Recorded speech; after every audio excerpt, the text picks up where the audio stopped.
and welcome to DM Group Tuition, a place for all the rankers. In our last two previous videos, we have already gone through the organs of government. Each and every question we have taken in detail. But in today's lecture, we are gonna learn everything about the governor, even the responsibilities of president, and even the eligibilities and all other things regarding prime minister. So without any further delay, let's go for today's topics. The very first question came to my mind is, an independent and impartial judiciary is the foundation or the cornerstone of democracy. How can we say this? An impartial judiciary is the foundation or even the cornerstone of democracy. Let's have the answer to that. The Constitution of India has made the judiciary independent by separating it from the legislature and the executive. अब आप लोग तो जानते ही हो कि हम लोगों ने ऑलरेडी हम लोगों ने देख लिया गवर्नमेंट के कितने ऑर्गन्स रहते हैं. अब गवर्नमेंट के तीन तो ऑर्गन्स है ही है, वो है जुडिशरी, ऑब्वियसली लेजिस्लेचर और एग्जीक्यूटिव. अब जुडिशरी को क्या हुआ है, अपने कॉन्स्टिट्यूशन के द्वारा जुडिशरी को बिल्कुल ही इंडिपेंडेंट रखा गया है. किसी भी प्रकार का इन्फ्लुएंस एब्सोल्युटली एग्जीक्यूटिव या लेजिस्लेचर का उसके ऊपर नहीं है. And independent and impartial judiciary alone can protect the fundamental rights of the citizens and maintain the supremacy of the constitution. अब इसको इंडिपेंडेंट रखने की वजह से हुआ क्या है, तो जो जुडिडिक्शन जो अपने यहाँ बिल्कुल ही इंडिपेंडेंस है, उसकी वजह से हुआ क्या, तो उसकी वजह हो गया कुछ इस तरह से गया है कि जितने भी फंडामेंटल राइट्स हमें दिए गए हैं कॉन्स्टिट्यूशन के अंदर, वो सारे के सारे प्रिजर्व हो जाते हैं. अगर कोई भी अपने फंडामेंटल राइट्स का वायोलेशन करता है तो हम एब्सोल्युटली उस आदमी को ड्रैग कर जा सकते हैं कोर्ट के द्वारा. सेकेंडरी थिंग इज दिस, और यहां पे कॉन्स्टिट्यूशन की सुप्रीमसी बहुत बढ़िया तरीके से मेंटेन होती है. लास्ट वीडियो में हमने ये भी देखा था कि जो कोई भी अपना कॉन्स्टिट्यूशन है वो पार्लियामेंट से भी सुप्रीम है. तो वो पार्लियामेंट से सुप्रीम तभी है जब अपनी जुडिशरी उसको बिल्कुल से प्रिजर्व करती हो तब. Number 3, it restrains the legislature and the executive from the functioning in an arbitrary manner. Sometimes ऐसा होता है कि जो लेजिस्लेचर या एग्जीक्यूटिव होता है वो लोग हमेशा ही किसी ना किसी मिनिस्टर या प्राइम मिनिस्टर या प्रेसिडेंट के दबाव में आ सकते हैं. तो उस टाइम पे वो ज्यादा से ज्यादा आर्बिट्रेटर के रूप में वो काम करेंगे. आर्बिट्रेटर यानी मध्यस्थी जिसे बोलते हैं, वो मध्यस्थी के रूप में काम करेंगे. लेकिन अगर जुडिशरी है तो उनको आर्बिट्रेटर के टाइप का काम करने की कोई जरूरत नहीं है. वो काम definitely judiciary in place of executive और लेजिस्लेचर कर लेगा. तो सबसे बढ़िया वाली बात यह है कि it restrain the legislature and executive from functioning in an arbitrary manner. So इन सारी वजहों से, इन 3 रीजन की वजह से we can speak like this, thus an independent and impartial judiciary is the foundation or the cornerstone of democracy. तो इसी कारणों की वजह से yes we can easily speak this, an independent and impartial judiciary is the foundation or the cornerstone of democracy. Let's go for something more. अब सबसे पहले आप जान लो प्रेसिडेंट के बारे में. बहुत सारी चीजें आप लोगों ने आगे देखी होंगी, लेजिस्लेचर के बारे में, अपर हाउस, लोअर हाउस, बहुत सारी चीजें हमने ऑलरेडी डिस्कस कर ली है प्रीवियस 2 वीडियोस के अंदर. लेकिन आज सबसे पहले सबसे बढ़िया वाली चीज डिस्कस करेंगे, दैट इज द प्रेसिडेंट. अब जितना भी यहां आपको ग्रीन फॉन्ट में दिख रहा है वो सारी की सारी चीजें आपको एमसीक्यू के लिए काफी हद तक यूजफुल हो पाएंगे. चलिए सबसे पहले ये देखिए, president is the constitutional head of India. सबसे पहले समझ लो कि आपको ऐसा भी पूछा जा सकता है, I am the constitutional head of India. माने कौन, तो माने president. Because he is always the head of the constitutional India. Secondary thing is this, all the executive powers of the federal government is given to the president by the constitution. हमारे constitution के द्वारा जितने भी federal powers है वो federal power सारे के सारे किसको दिए गए हैं, तो दिए गए हैं प्रेसिडेंट को. वैसे ज्यादातर ये एमसीक्यू में आने वाली चीज नहीं है, लेकिन जो तीसरा पॉइंट है वो एमसीक्यू के लिए सबसे बढ़िया वाला है। He is the head of the nation and the first citizen of Republic of India. Blank is the first citizen of Republic India, so that is president. The blank will be filled with president, क्योंकि president को क्या बोला जाता है, तो president को माना जाता है first citizen of Republic of India. Okay, चलिए क्वालिफिकेशन, अगर प्रेसिडेंट होना हो तो कौन कौन सी क्वालिफिकेशन आपके अंदर चाहिए। तो सबसे पहली बात, अ presidential candidate should be a citizen of India. ये सबसे पहली प्रायोर में आता है। आप कभी भी कहीं भी देख लो,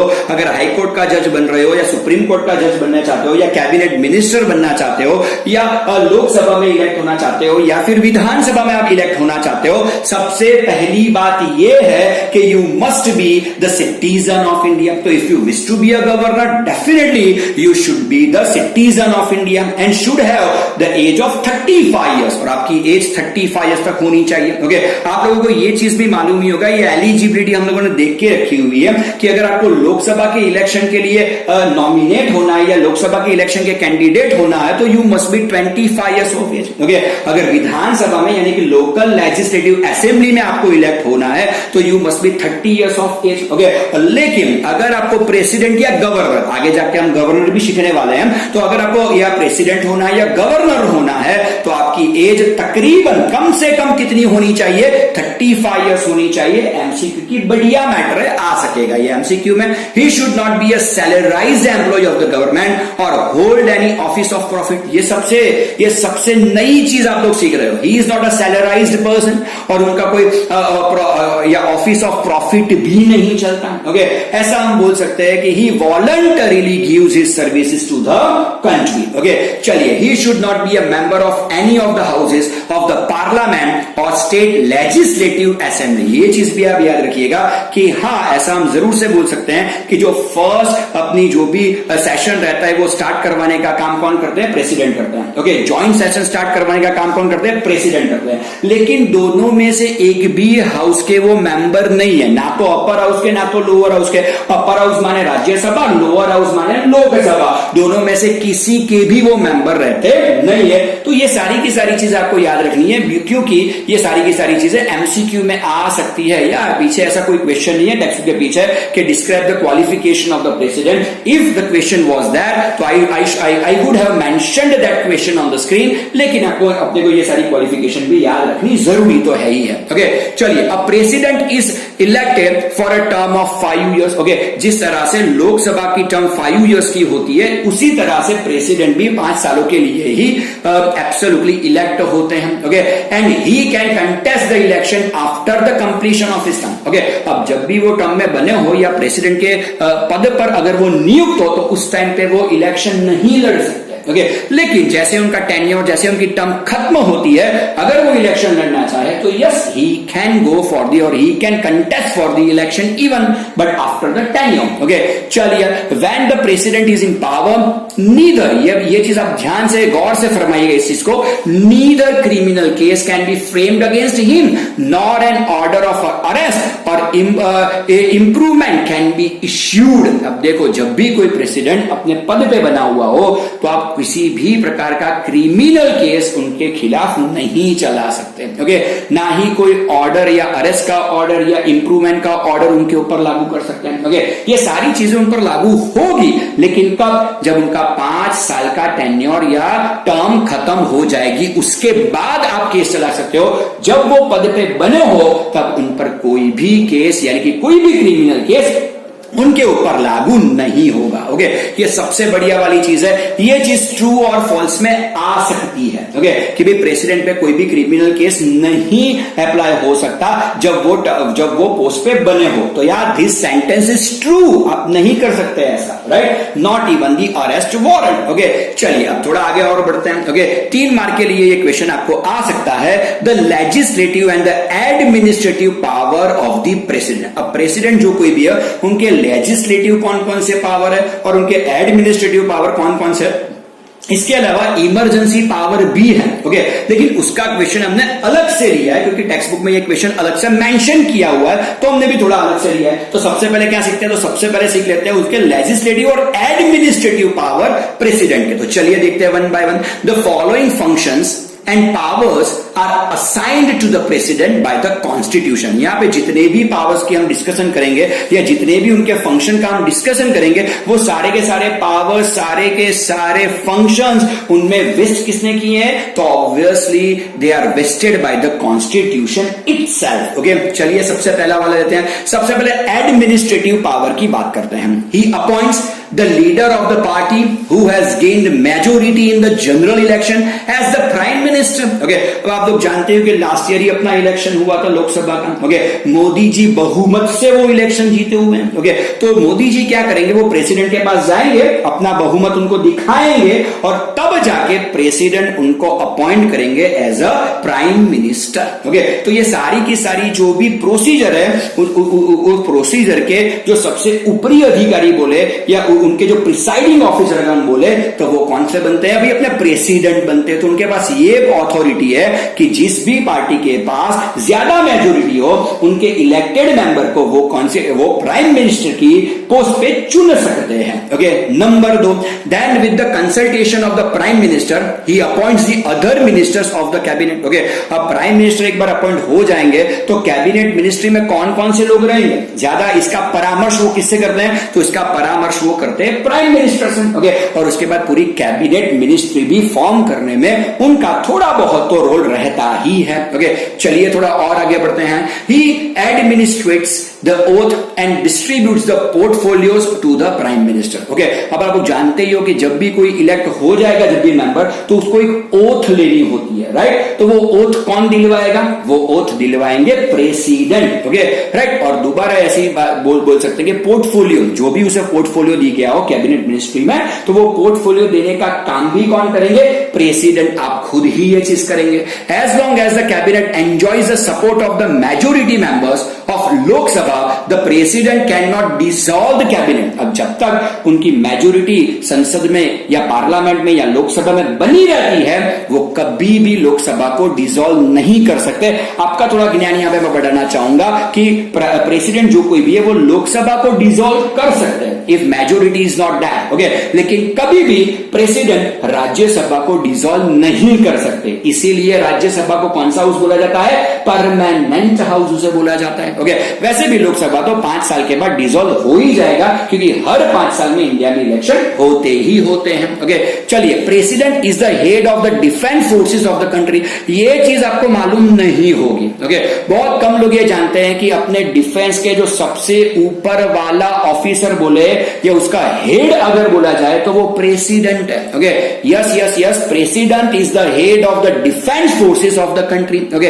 तो जितनी भी डिफेंस फोर्सेस है वो एब्सोल्युटली रिपोर्ट किसे करेंगी, तो आखिरी रिपोर्ट प्रेसिडेंट तक जाएगा। ओके, नंबर आगे का लेते हैं। The president has the power to declare war, cease the war और conclude treaties with other countries. Okay, अगर वॉर डिक्लेयर करनी है तो वो प्राइम मिनिस्टर डिक्लेयर नहीं करेंगे, वो प्रेसिडेंट डिक्लेयर करेंगे। अगर वॉर में सीज फायर डिक्लेयर करना हो तो वो और कोई नहीं, सिर्फ और सिर्फ प्रेसिडेंट ये चीज कर सकते हैं। अगर किसी देश के साथ अपने को संधि यानी कि पीस ट्रीटी साइन करनी है या वॉर ट्रीटी साइन करनी है या सपोर्टिव ट्रीटीज अगर साइन करनी है, तो ये सारी ट्रीटीज कौन करेगा, प्रेसिडेंट करेंगे। ये सारी चीजें प्राइम मिनिस्टर नहीं करता है। ये चीज ध्यान से आप याद रखिएगा। ये सारे के सारे एडमिनिस्ट्रेटिव पावर्स हैं उनके। ही अपॉइंट्स द जजेस of the Supreme Court and high court, governors of the state, attorney general, comptroller and authority general. He appoints the head of the defense forces. Okay, अब आप देखो, सुप्रीम कोर्ट के जज या high Court के जजेस को अपॉइंट वही करते हैं। Okay,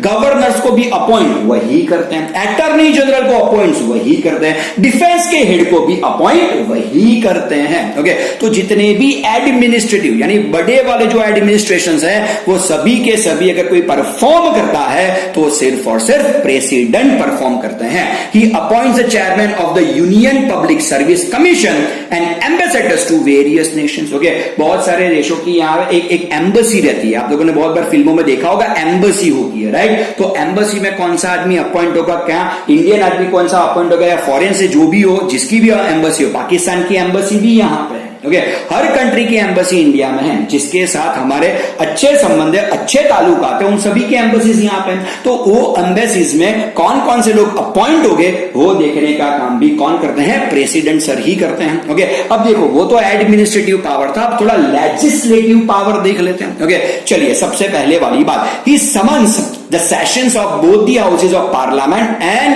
प्रोरग्स them. ओके, अगर वो चाहे तो सेशंस कभी भी बुला सकते हैं, वो ज्वाइंट सेशन बुला सकते हैं, इमरजेंसी सेशन बुला सकते हैं। अगर आपको मालूम हो तो कोरोना के टाइम पे या 2020 में, we know that well, corona चल रहा था तो इमरजेंसी सेशन बुलाना पड़ा था। ओके, उस टाइम पे पार्लियामेंट का कोई भी सेशन चल नहीं रहा था, लेकिन एक इमरजेंसी सेशन उस पैंडेमिक को कंट्रोल करने के लिए बुलाना पड़ा था। तो या it was called for by the president himself. Okay, तो कॉल्ड ऑफ किसने किया था, प्रेसिडेंट ने किया था, right. Number 2, he can even dissolve the Lok Sabha. मैंने बताया कि वो लोकसभा को डिसॉल्व करना चाहे तो वो कर सकते हैं, लेकिन मेजोरिटी ना हो तो ही ये पॉसिबल है, वरना ये पॉसिबल नहीं है। Nominates 12 eminent person as the member of Rajya Sabha and 2 Anglo Indians members to the Lok Sabha. Okay, वो 12 एब्सोल्युटली राज्यसभा में अपने मेंबर्स भेज सकते हैं और 2 एंग्लो इंडियन मेंबर्स भेज सकते हैं अपनी तौर से लोकसभा में। तो 12 एमिनेंट पर्सनालिटी को कौन भेजेगा राज्यसभा में, प्रेसिडेंट भेजेंगे।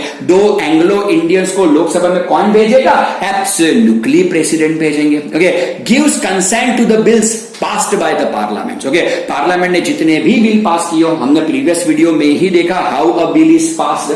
तो जब तक प्रेसिडेंट उस पर साइन नहीं करेंगे, किसी भी बिल पर अगर प्रेसिडेंट साइन नहीं करते हैं तो वो बिल पास हुआ ऐसा नहीं बोला जा सकता। भले ही दोनों हाउसेज में, यानी कि राज्यसभा और लोकसभा दोनों में भले ही वो बिल पास हो गया हो, लेकिन जब तक प्रेसिडेंट साइन नहीं करेंगे वो बिल एक्ट में कन्वर्ट नहीं होगा। ओके, तो वो चीज भी वही करते हैं। ये सारे के सारे लेजिस्लेटिव पावर्स बोल सकते हैं। summons a joint session of the two houses to resolve the deadlock regarding a non-money bill यानी ऑर्डिनरी बिल। ओके, अभी आप जो किसान वाला बिल आप सुन रहे हो, ओके, अभी 2020 में ये पूरा रेवोल्यूशन स्टार्ट हुआ था, अभी भी वो किसान वाला आंदोलन चल ही रहा है। ओके, तो अगर आप ये वीडियो बहुत सालों के बाद देख रहे हो तो इतना समझ रहे ना कि ऐसा कुछ हुआ था 2020 और 2021 में। ओके, तो उस टाइम पे भी ज्वाइंट सेशन बुलाना पड़ता है। ज्वाइंट सेशन माने राज्यसभा और लोकसभा दोनों का ज्वाइंट सेशन बुलाना पड़ता है।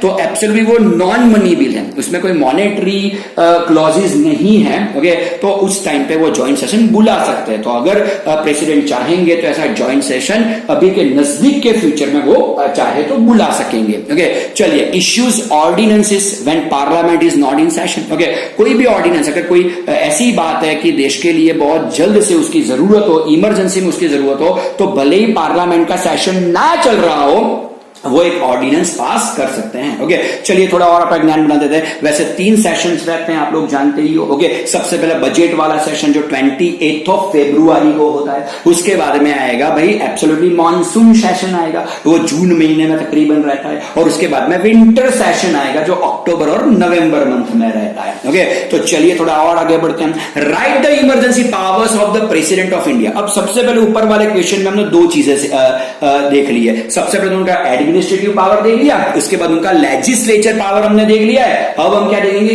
Emergency power. ओके, सो बहुत सारी चीजें ऐसी है कि जो इमरजेंसी पावर्स भी प्रेसिडेंट को दिए गए हैं। ओके, चलिए सबसे पहला वाला देखते हैं। If the president is satisfied that the security of India or any part of its territory is threatened by a war or external aggression or armed rebellion, he can declare a state of emergency for the whole of India or any of its part. Okay, अगर ऐसा कुछ होता है कि अगर war position create हो गई है, ओके, एक्सटर्नल एग्रेशन, ओके, 2 कंट्रियों का एग्रेशन। ओके, 2020 बहुत बुरा साल रहा है इंडिया के लिए। आप लोगों ने एग्रेशन देखा होगा कि चाइनीज और इंडियन के बीच में जो एजिटेशन एग्रेशन चला था, okay, in the month of November और अक्टूबर। ओके, तो उस टाइम पे अगर प्रेसिडेंट चाहे, ओके, और अगर प्रेसिडेंट को ऐसा कुछ लगे, थ्रेट जैसा अगर कुछ लगे, तो वो उस टाइम पे ऐसी कोई चीज कर सकते हैं। ओके, अच्छा, कोई आर्म रिबेलियन हो जाए, ओके, देश के अंदर ही कोई आर्म रिबेलियन हो जाता है, ओके,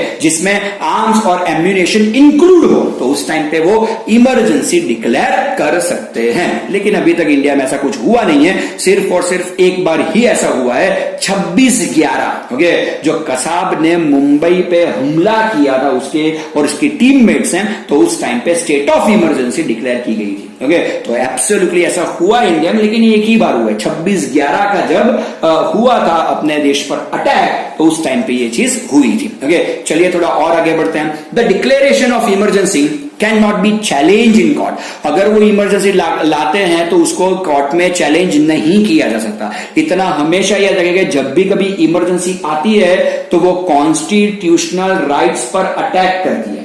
वैसे ऐसा बोला जाता है कि अगर आपके कॉन्स्टिट्यूशनल राइट्स का वायोलेशन हो रहा है तो आप कोर्ट की शरण में जा सकते हो, लेकिन अगर ये इमरजेंसी के तहत हो रहा है, प्रेसिडेंट की तरफ से हो रहा है, तो कॉन्स्टिट्यूशन का भले ही, कॉन्स्टिट्यूशनल राइट्स का भले ही वायोलेशन हो, आप उसे चैलेंज नहीं कर सकते। उसका भी परफेक्ट एग्जांपल 2020 ही रहेगा। क्यों? क्योंकि 2020 ने मोदी साहब ने 23 ऑफ मार्च पर टीवी पर आके उन्होंने बोला कि 2 महीने तक पूरा देश लॉकडाउन में रहेगा। ओके, तो हमें तो फ्रीडम ऑफ स्पीच और फ्री और इंडिपेंडेंस है, तो हमें कोई किस तरह से घर में कैद कर सकता है, लेकिन it was state of emergency. Okay, तो उसको कोई भी दुनिया की कोई भी कोर्ट में आप चैलेंज नहीं कर सकते। ऐसा प्रावधान हमारे कॉन्स्टिट्यूशन में किया गया है। ओके, तो वो पूरा का पूरा क्या था, वो पूरा का पूरा बिल्कुल लीगलाइज स्टेप था मोदी जी का। ओके, क्योंकि हमें पैंडेमिक से उस टाइम पे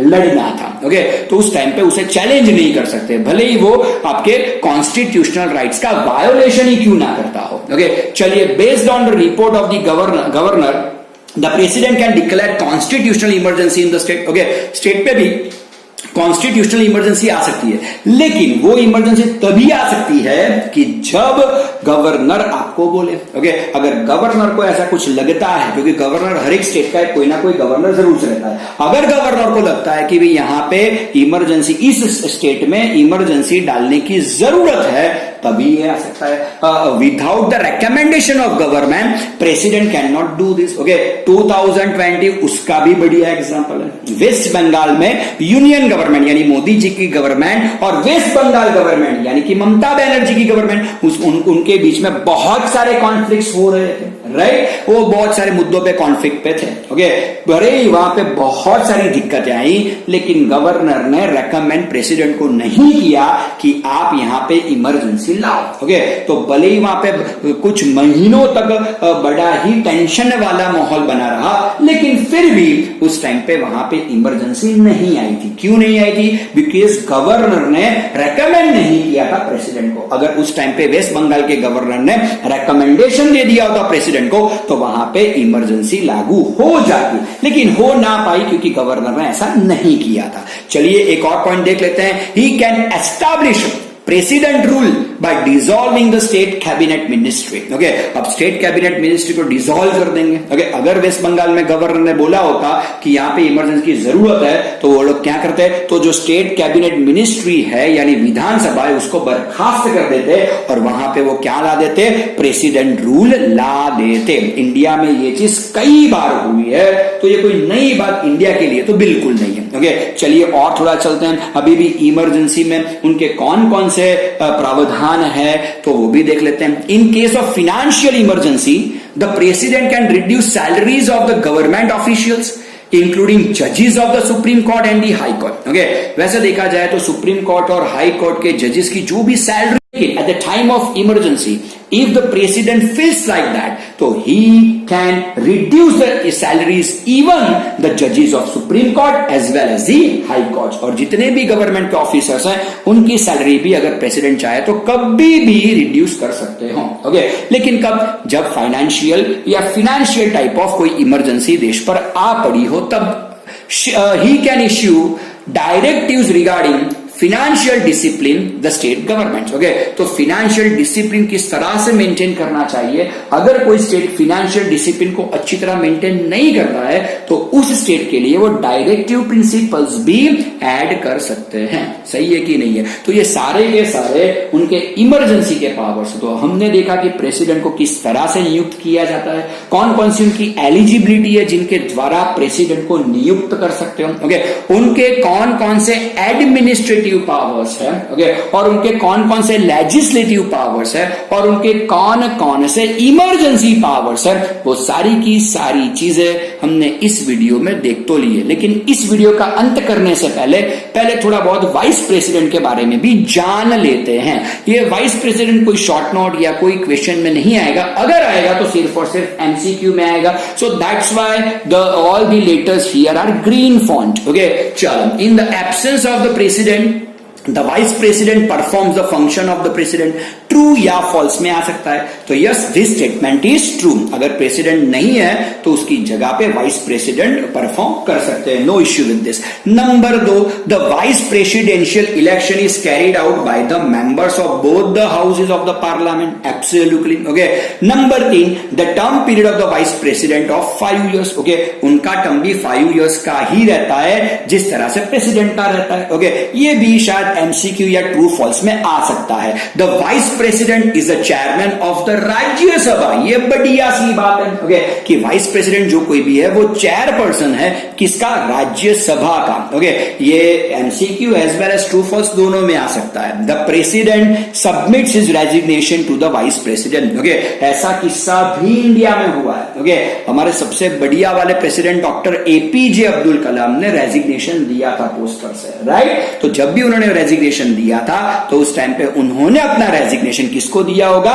वाइस प्रेसिडेंट को दिया होगा, क्योंकि जब भी कोई प्रेसिडेंट रेजिग्नेशन देता है तो वो अपना रेजिग्नेशन सिर्फ और सिर्फ वाइस प्रेसिडेंट को देते हैं। तो वाइस प्रेसिडेंट को उन्होंने अपना रेजिग्नेशन उस टाइम पे दिया तो जरूर से होगा। बस आज के वीडियो में कुछ इतना ही लेते हैं, बहुत सारी चीजें अभी भी इस चैप्टर से बाकी है। तो फॉर श्योर बढ़िया और इंटरेस्टिंग वीडियो के साथ मैं यानी कि डीएम भट्ट सर आपके सामने फिर से उपस्थित जरूर से होऊंगा। Till then goodbye, take care.